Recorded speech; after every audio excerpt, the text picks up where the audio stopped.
What up, guys? Hope you are doing great. So I've been getting a lot of questions lately on how do I improve my chord changes? How do I improve switching chords and changing from one chord to the next chord? How do I do that quicker? And I struggled with this so much when I was just starting to learn how to play guitar. And really, what I have learned, changing chords quicker, like anything else, you know, typing the old home row keyboard system, like texting on a phone, like shooting basketball, shooting hoops. It all just comes down to muscle memory and just building reps and just going, just building the foundation. And there's really no other way to do that than just practice. So the best drill that I guess really the main drill that I used to always do when I was learning is I would do this sometimes without even strumming, but really you're just kind of going very quickly. So let's say we're using the chords in the key of G, those easy chords, C, G, E minor, and D. So I would literally just kind of, you can do it without a pick. So I'll show you both ways. I would just go back and forth, but just between all of these chords. Say I'm gonna go C, G, D, E minor.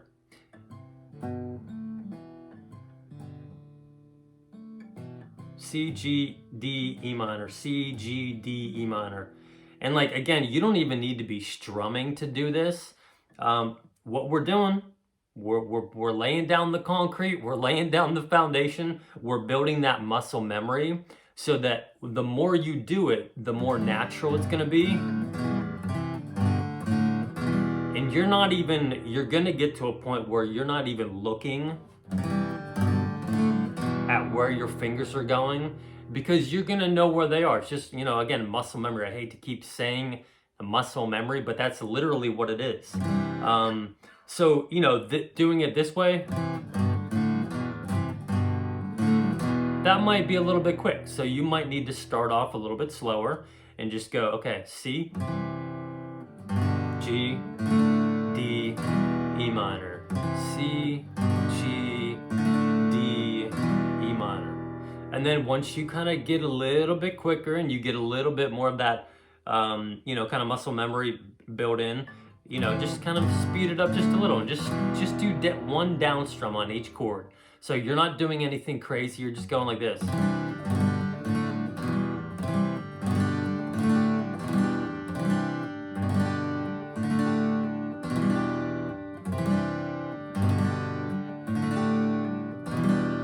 And you can do that chord progression. You can do, so I would completely mix it up and just do all kind of different chord progressions. So instead of doing just the C, G, D, E minor, I would go, maybe start E minor, D, C, G, E minor, D, C, G.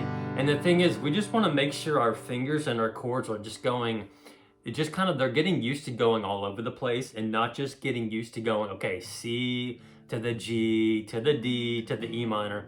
We want to be, going E minor, D, C, G, G, E minor, C, D. Just kind of get those fingers going in all kind of different directions. I mean, not literally, but you know what I mean? We don't want to just kind of be stuck practicing one chord progression. So again, you can do that without using a pick, just kind of going like this. And when you press it in, like, you'll hear a little. So this is also going to do a couple of things. One, it's going to help get some of those kind of like calluses build up on your fingertips. So, that'll help. And then also when you're strumming, when you're just doing that single down strum, and once you get going quicker,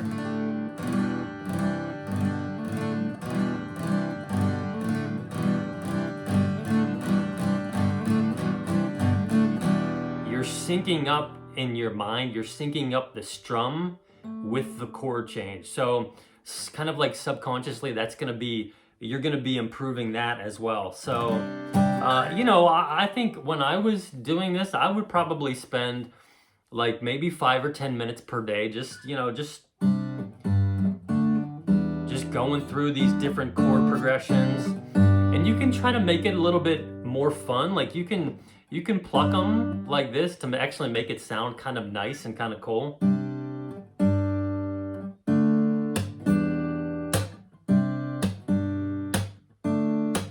Add that little thumb slap there on that kind of that bass note.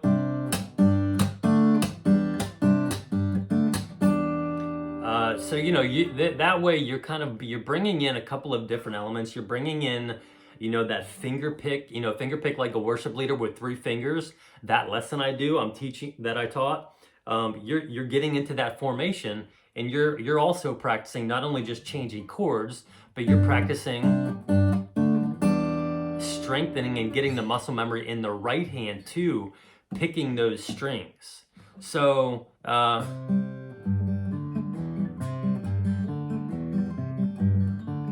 I mean, you could really just kind of be creative with this, and I'm just going like bass note on each chord.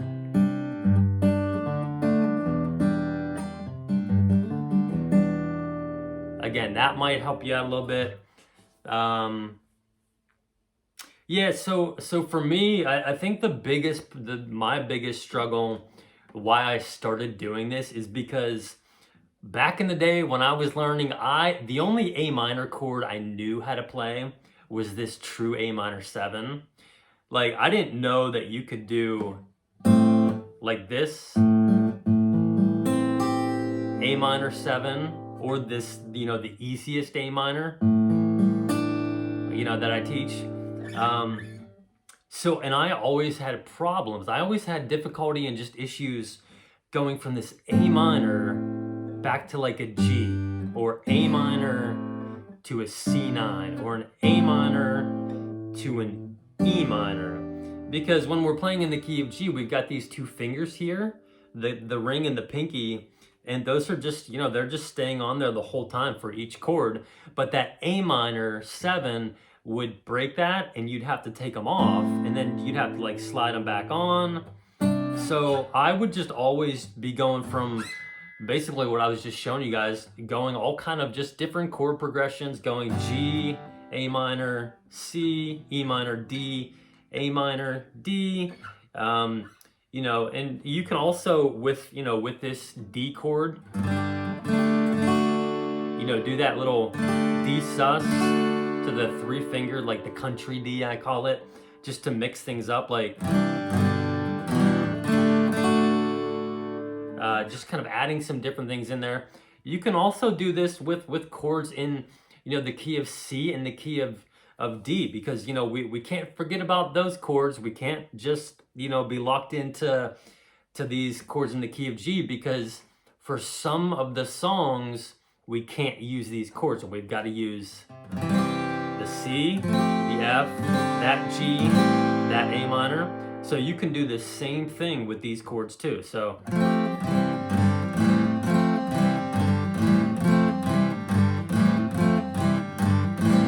just F, C, G, A minor, F, C, G, A minor. So, you know, you can mix up the chord progression, go A minor, F, C, G, A minor, F, C, G. And again, just the goal is to get your fingers moving in different directions.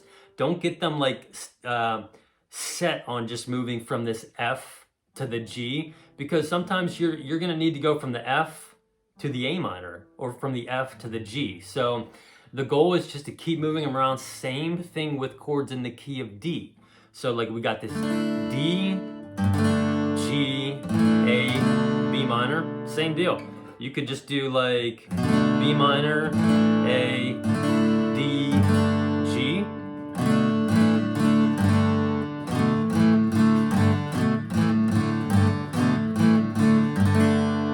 You could do G, D,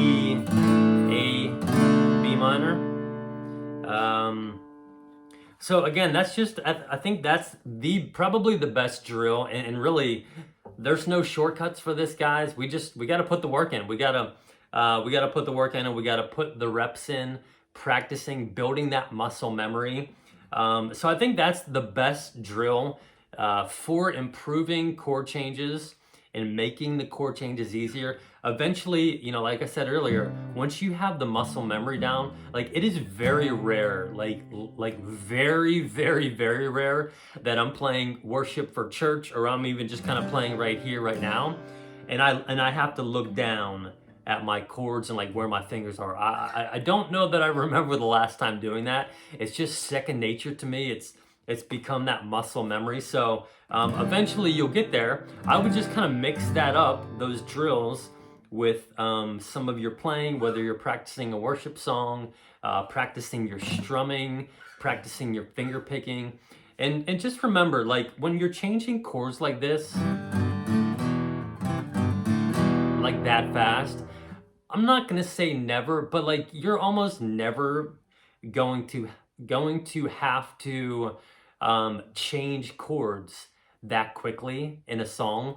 I mean, like, you know, just thinking for me on the last however many Sundays I've played for the worship team, I don't ever remember like having to play chords that fast. So, you know, I guess what I'm trying to say is don't get frustrated if you got to start off a little bit slower.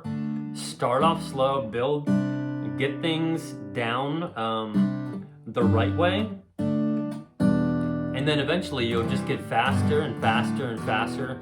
And yeah, so I think that's gonna help you out. It'll make changing chords easier. It'll make them faster, smoother. So if you have questions, definitely just leave a comment below. Let me know if that's not clear, or if you have questions on changing chords, or what I'm doing, or anything else guitar related. You know, I love chatting it up with you guys and helping you out. So let me know. Catch you all in the next one.